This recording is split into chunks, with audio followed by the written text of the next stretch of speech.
Hey, what's up everyone, it's Pandas here, and today I'm going to be bringing you guys a showcase of my new knife-only campaign mod for Modern Warfare 2. This mod removes the usage of guns in any part of the campaign, forcing you to only use a knife. If you are looking to download this mod, the download link will be in the description, as well as a video on how to install it. Now let's get into the video.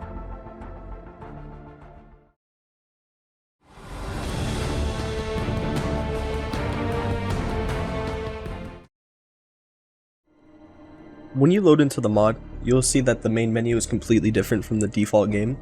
You'll see that the Spec Ops and multiplayer buttons have been replaced by YouTube and Twitch buttons. Clicking on the YouTube button will open up my YouTube channel in your default browser, and the same thing goes with the Twitch button.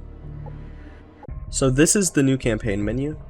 The difference between this menu and the original menu is that there's a new button called Mod Options. As you can see, each button has colored text, and the new game and resume game buttons are flipped. Here's the Mod Options menu. From here you can change the velocity meter position, the size of it, as well as toggling on and off the decibels for the velocity meter, or you can just turn off the meter altogether.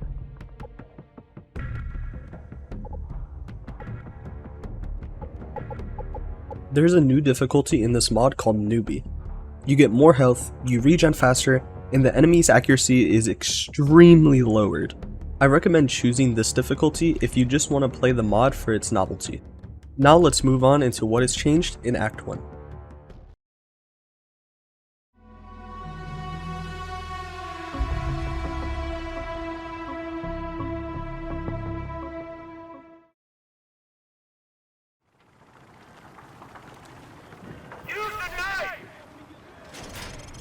Once you load into SSDD, you'll be instructed to use your knife on 3 different targets. In this mod, you completely skip the introduction scene with Foley. You will be teleported after knifing the 3 targets. You'll then be instructed to move towards the pit. Alright. Thanks for the help, Private Allen. Now get over to the pit. General Shepard wants to see you run the course. In the original game, you have to demonstrate that you're able to switch between weapons, the Desert Eagle and the M4. In the mod, however, we skip this and instantly run the training course. Just like in the original game, you are still required to hit a minimum of 18 targets. However, in the mod, you can only use a knife.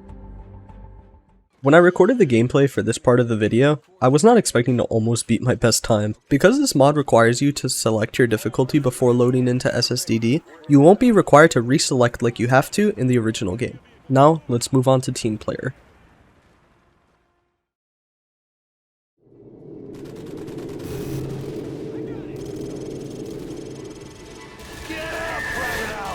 Rangers lead the way!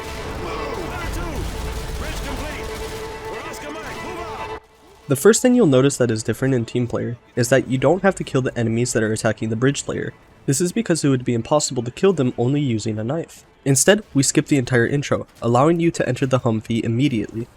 After you mount the turret, you will realize that you're unable to fire it.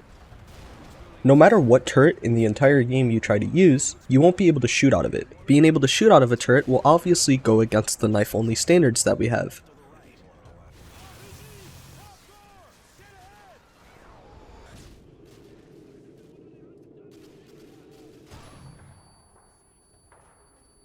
This is the first section where you encounter enemies in the entire game. This small gameplay section will show you how tanky you are in newbie difficulty. As the rest of this mission plays out, I'll explain to you a bit more on how the mod works. In each mission, you'll be given a pistol. If a mission has a USP with a tactical knife somewhere in the level, you'll be given that USP. If a level does not have a USP but has a Desert Eagle, you'll be given the Desert Eagle. If a level does not have either of these pistols, you'll be given the M9. Your grenades are removed in each level. Flashbangs are given to you because some of the sections are near impossible on higher difficulties without them. If you pick up a weapon, your clip and ammo stash will instantly be set to 0. A failsafe runs in the background in each mission, instantly killing you if you manage to shoot any weapon. All ammo caches are also disabled to prevent the player from infinitely grabbing flashbangs. Now, let's go into what has changed in Cliffhanger.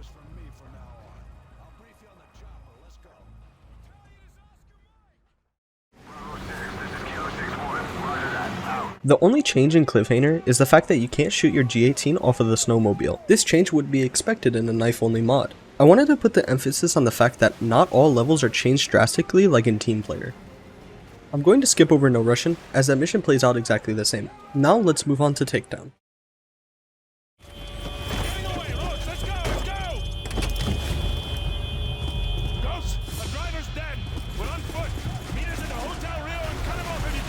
The major change in takedown is at the beginning. You do not have to shoot Rojas's right hand man in the leg. Instead, you can melee him in any part of the body in order to progress the mission. His speed is reduced so you don't have to strafe jump in order to catch up to him. Roach, take the shot. Open his leg. He's down. Roach, this is gonna take some time. Go with Meat and Royce and check out the favela for any signs of Rojas. That's where this guy is headed.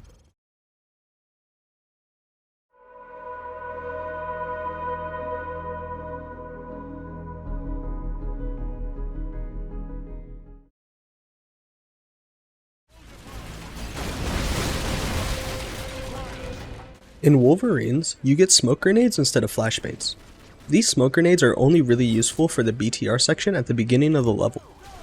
Once you get past the alleyway, your smoke grenades will be taken away and replaced by flashbangs.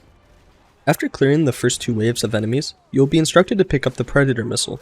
The BTRs that are supposed to spawn don't in the mod, because there's no way to destroy them. You won't be able to use the Predator missile at all throughout the entire mission. The way to trigger the ending of the mission is a bit different in the mod. After escorting Raptor to Burger Town, waves of enemies will begin to spawn. In the original game, you have to clear 3 waves of enemies and destroy 2 helicopters. In the mod, however, you have to clear 4 waves of enemies. I increased the amount of waves you have to clear since you cannot destroy the helicopter. Doing so will trigger the convoy to spawn in order to end the mission. The convoy is here. Everyone on me. We're getting the hell out of here. Let's go. Let's go. We are going to skip over the Hornet's Nest and Exodus, as there are no major changes in those levels. This means our next mission is the only easy day was yesterday. The first change in the level gives you the ability to melee the rail enemy without alerting the oil rig. The major change in easy day are the breaches. Hostages can now be executed without failing the mission, as it is impossible to melee all of the enemies before they execute at least 1 hostage. I also decreased the amount of time you stay in the breach animation, as well as giving you the ability to melee during it. After you rescue the last hostages, you'll be instructed to set up an ambush using C4. In the mod, you aren't able to trigger the C4 yourself. Instead, the C4 blows up as soon as the enemies detect the bodies. Plan B. Do it. Control, this is Hotel 6. Our cover is blowing.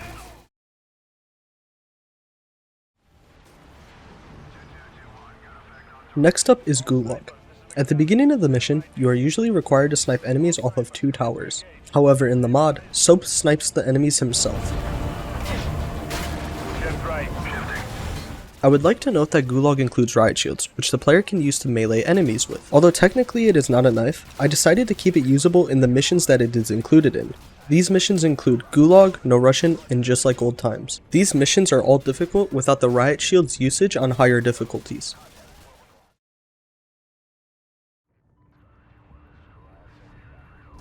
Of Their Own Accord is the only mission where the player receives a Desert Eagle.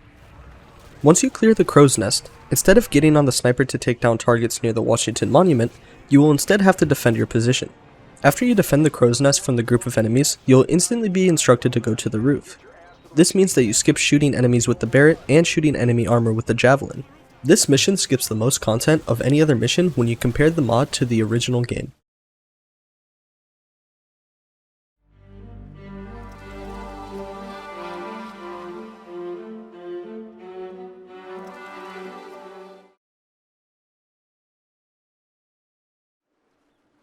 The next mission is Contingency. Once you reach the ridge with Price, you will be unable to pull out the Predator drone. Roach, take control of the Predator drone. What just happened? Just like in Wolverines, you won't be able to use the Predator at all during the entire mission. Due to this, I removed the BTR and helicopter that spawned in the base, as it is near impossible to get past them on higher difficulties. Although Second Son has no major changes, I wanted to point out the fact that I was able to change that Wade gives you a knife instead of an M4. It doesn't at all affect gameplay, and is only a cool little detail that I thought I'd like to share with you guys.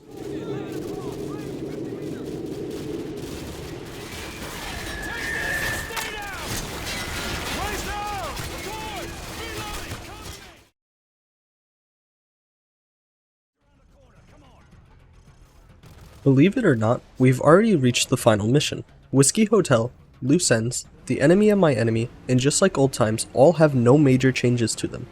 The only change to endgame is the fact that you cannot shoot your weapon while on the Zodiac.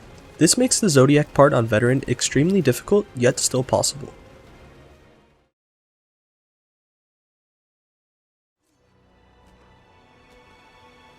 This wraps up all of the major changes throughout the knife only mod.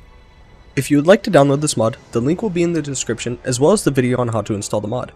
Any type of support on this video would be greatly appreciated. I hope you guys enjoyed this video and enjoy playing the mod. There is one small change I forgot to show you guys, however. I thought I told you this was a one-way trip. Looks like it still is. They'll be looking for us, you know. Gotta get so out of here. Duh. I know a place.